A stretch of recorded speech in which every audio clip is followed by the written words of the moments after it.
Calma, meu filho, tu cruza o dedinho, cruza. A gente joga o dedo para que a gente... Olha, só olha o gol. Foi ultrapassa desse gol, só olha. O Fábio passou perto.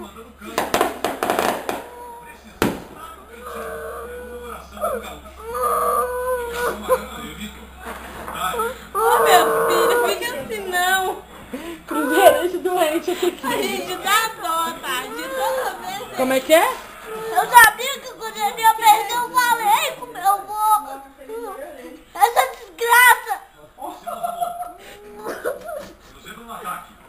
Tô revoltado, Matheus. Continua.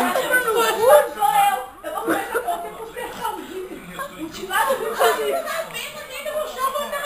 Essa porra do galo não deixa ele. Pelo menos ele vai fazer um gol, pô. Essa porra do galo. Ele vai começar a chorar com você. Ah, ele não. O galo não pode fazer nada. Aqui, a desgrama do galo não pode nem deixar ele fazer um gol. Ah, tem que ele deixa. Ele deixa, vai deixar mesmo, não, é? Olha lá, a miséria do homem. Viu? Esses caras não ficam perto da bola e deixam a bola passar deles. Mais 5. Mais 5.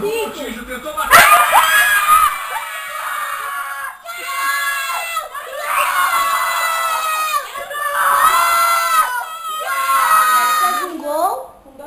Aí depois o Galo empatou. O Galo fez outro gol. O Cruzeiro empatou. Aí o jogo acabou. E por que você chorou? Aí eu chorei por causa que o Galo fez 2-1. Hum. Já adicionou